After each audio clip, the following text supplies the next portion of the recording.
Halo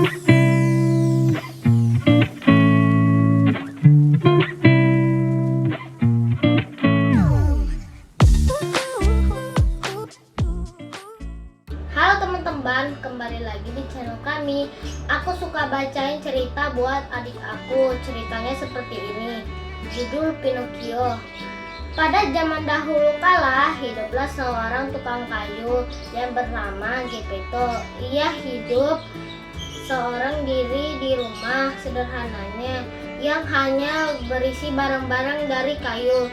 Geppetto bermimpi memiliki anak laki-laki yang akan menemaninya suatu malam saat ia merasa kesepian. Ia membuat sebuah boneka kayu. Karena Geppetto sangat handal, boneka kayu itu terlihat sangat nyata. "Aku akan memanggilmu Pinocchio," ucapnya.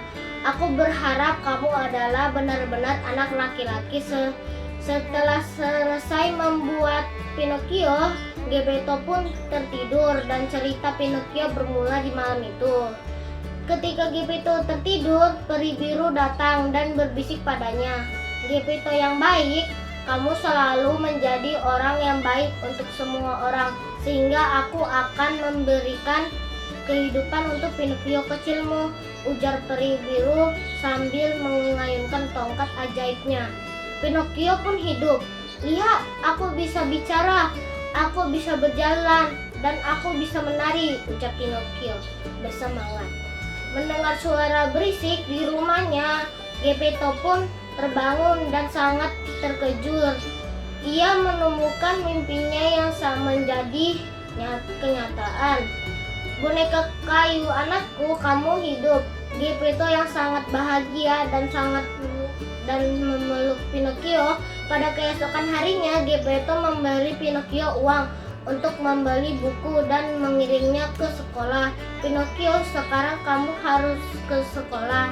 Jangan berhenti sebelum sampai ke sekolah. Di sana kamu akan mendapat banyak ilmu pengetahuan." Geppetto berpesan kepada Pinocchio. Pinocchio sangat gembira. Dia berjalan menuju ke sekolah, namun di perjalanan dia bertemu seorang anak laki-laki sedang bermain. "Hai, kamu mau pergi kemana dengan uang sebanyak itu?" tanya si anak laki-laki. "Aku akan pergi ke sekolah dan membeli buku," jawab Pinocchio. "Daripada ke sekolah, lebih baik uang itu kamu gunakan untuk membeli permen, rasanya sangat enak," ucap anak lelaki itu. Seekor belalang ajaib melompat ke pundak Pinocchio dan berbisik padanya. "Jangan lakukan itu, Pinocchio. Jangan dengarkan anak itu," ujar sang belalang ajaib. Tapi Pinocchio tidak mendengarkan belalang ajaib. Ia pun pergi masuk ke toko permen. "Apakah semua uang ini hanya untuk permen?" tanya pelayan toko pada Pinocchio. "Iya, ayahku ingin aku membelikan semua uang ini untuk permen," ucap Pinocchio. Namun tiba-tiba hidung Pinocchio bertambah panjang. Pada saat Pinocchio keluar dari toko, si anak lelaki dengan cepat mencuri semua permen dari tangan Pinocchio dan melarikan diri. Pinocchio telah ditipu. Belalang ajaib kembali melompat ke pundak Pinocchio lagi dan bertanya, "Kenapa uang Pinocchio berkurang?" Pinocchio menjawab, "Uangnya jatuh dan hilang."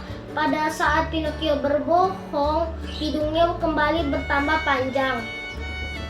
Pinocchio pun kembali melanjutkan perjalanannya ke sekolah. Di perjalanannya ia bertemu dengan serigala dan seekor kucing. Mereka kemudian memanggil Pinocchio.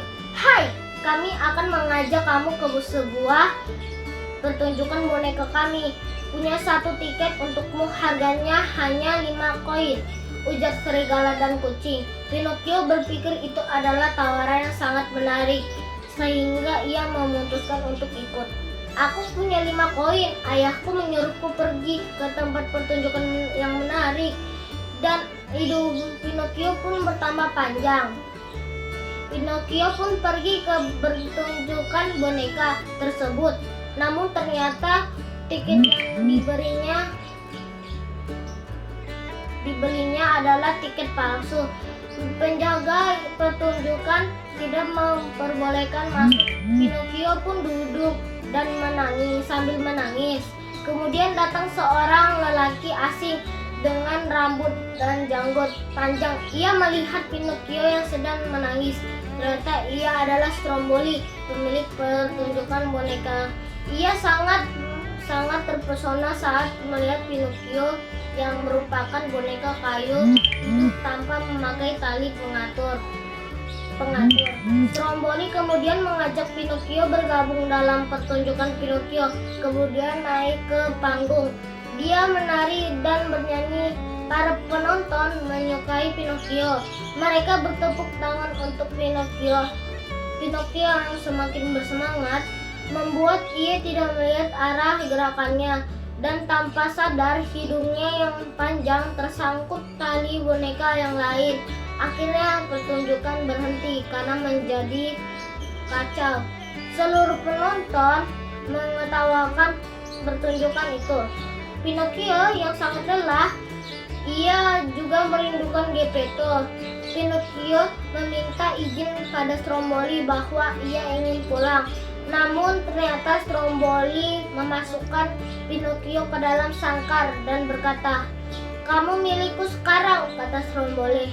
Ketika Pinocchio duduk dan menangis dalam sangkar, belalang ajaib muncul kembali. "Lihat Pinocchio, jika kamu pergi ke sekolah seperti apa yang diminta oleh Geppetto, tentu kejadian ini tidak akan pernah terjadi." Belalang ajaib kemudian memberi kesempatan kedua untuk Pinocchio agar mau berubah. Dengan cepat ia pergi ke rumah Geppetto dan memberitahunya apa yang telah terjadi pada Pinocchio. Segera Geppetto pergi ke pertunjukan boneka dan menyelamatkan Pinocchio dari sangkar Stromboli. "Pencuri, pencuri!" teriak Stromboli sambil berlari mengejar Geppetto. "Boneka itu milikku!" teriaknya. Pinocchio berpikir dengan cepat dengan membuat jebakan. Stromboli jatuh menimpa kotak boneka. Brak! Pinocchio dan Geppetto pun bisa pergi melarikan diri. "Oh Pinocchio, lihatlah hidungmu itu yang akan terjadi jika kamu berbohong," kata Geppetto. Pinocchio sangat malu dan akhirnya memutuskan selalu berkata jujur. Lapun kemudian berjanji tidak akan berbohong lagi, sehingga hidungnya mengecil dan kembali seperti semula, dan akhirnya Pinocchio mengetahui kesalahannya dan berubah menjadi anak yang baik. Peri biru memberi mantra sehingga Pinocchio menjadi anak lelaki sesungguhnya. Geppetto dan Pinocchio pun hidup bahagia. Dongeng ini memberikan pesan bahwa masalah yang dialami oleh Pinocchio karena sifatnya yang suka berbohong dengan orang tuanya, namun pengalaman yang dialaminya mengubah Pinocchio menjadi anak yang peduli dan perasaan orang lain dan patuh pada orang tuanya. Pinocchio pun berjanji tidak akan berbohong lagi dan menjadi anak yang baik. Semoga cerita dongeng Pinocchio ini bisa menjadi pembelajarannya juga untuk anak ya. Sekian cerita Pinocchio dari aku.